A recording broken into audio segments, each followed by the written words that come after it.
ఈరోజు పంచాంగం మరియు రాశి ఫలాలు చూద్దాం. శ్రీ పరాభవ నామ సంవత్సరం, ఉత్తరాయణం, వసంత ఋతువు, వైశాఖ మాసం, శుక్లపక్షం, తేదీ 21 ఏప్రిల్ 2026 మంగళవారం. సూర్యోదయం తెల్లవారు జామున 5:59 సూర్యాస్తమయం సాయంత్రం 6:30 తిథి పంచమి రాత్రి 1:22 వరకు, తరువాత షష్ఠి. నక్షత్రం మృగశిర రాత్రి 11:59 వరకు, తరువాత ఆరుద్ర. యోగం శోభన మధ్యాహ్నం 12:32 వరకు. కరణం భవ మధ్యాహ్నం 2:48 వరకు, తరువాత భాలవ. ఇలాంటి మరెన్నో వీడియోస్ కోసం మన ఛానల్ను సబ్స్క్రైబ్ చేసుకోండి. శుభ సమయాలు.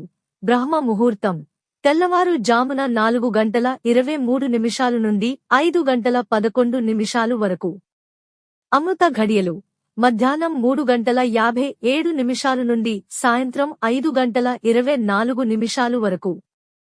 అభిజిత్ ముహూర్తం ఉదయం 11:50 నుండి మధ్యాహ్నం 12:40 వరకు. అశుభ సమయాలు వర్జ్యం ఉదయం 7:14 నుండి 8:41 వరకు. దుర్ముహూర్తం ఉదయం 8:29 నుండి 9:19 వరకు. రాహుకాలం మధ్యాహ్నం 3:22 నుండి సాయంత్రం 4:56 వరకు. యమగండం ఉదయం 9:07 నుండి 10:41 వరకు. గుళిక కాలం మధ్యాహ్నం 12:15 నుండి 1:48 వరకు. ఈ రోజు పుట్టినరోజు లేదా పెళ్లిరోజు జరుపుకుంటున్న ప్రతి ఒక్కరిపై మహాశివుని ఆశీస్సులు ఎల్లప్పుడూ ఉండాలని, వారు సుఖసంతోషాలతో జీవించాలని హృదయపూర్వకంగా కోరుకుంటున్నాను. ఈరోజు రాశి ఫలాలు ఎలా ఉన్నాయో తెలుసుకుందాం. మేషరాశి ఈరోజు పనుల్లో చురుకుదనం ఉంటుంది. కొత్త పనులు ప్రారంభించడానికి అనుకూలం. వృషభరాశి అనవసర ఖర్చులు తగ్గిస్తే మంచిది. ఆరోగ్యంపై కొద్దిగా శ్రద్ధ పెట్టాలి. మిథున రాశి ఉద్యోగంలో మంచి అవకాశాలు రావచ్చు. నిర్ణయాల్లో ఆత్మవిశ్వాసం అవసరం. కర్కాటక రాశి కుటుంబ విషయాల్లో ఒత్తిడి ఉండొచ్చు.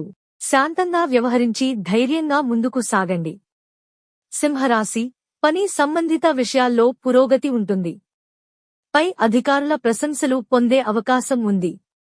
కన్యరాశి కొత్త విషయాలు నేర్చుకునే ఆసక్తి పెరుగుతుంది. ప్రయాణాలకు అనుకూలమైన రోజు. తులారాశి మాటలపై నియంత్రణ ఉంటే మంచిది. ధ్యానం చేయడం వల్ల మానసిక ప్రశాంతత లభిస్తుంది. వృశ్చిక రాశి ఈరోజు మీకు శుభప్రదంగా ఉంటుంది. పెండింగ్ పనులు పూర్తవుతాయి. ధనస్సు రాశి కొత్త అవకాశాలు మీ ముందుకు వస్తాయి. వాటిని సరిగ్గా వినియోగించుకోవాలి. మకర రాశి పని ఒత్తిడి పెరిగే అవకాశం ఉంది. సమయాన్ని సక్రమంగా వినియోగించాలి. కుంభరాశి కళలపై ఆసక్తి పెరుగుతుంది. స్నేహితులతో సమయం గడపడం ఆనందాన్నిస్తుంది. మీనరాశి మంచి వార్తలు వినే అవకాశం ఉంది. కుటుంబంలో శుభకార్య సూచనలు ఉన్నాయి. ఇవి ఈ రోజు పంచాంగం మరియు రాశి ఫలాలు. ఈ వీడియో మీకు నచ్చితే లైక్ చేయండి. వీడియోను షేర్ చేయండి. ఇంకా మన ఛానల్ని సబ్స్క్రైబ్ చేయనట్లయితే వెంటనే సబ్స్క్రైబ్ చేసుకోండి.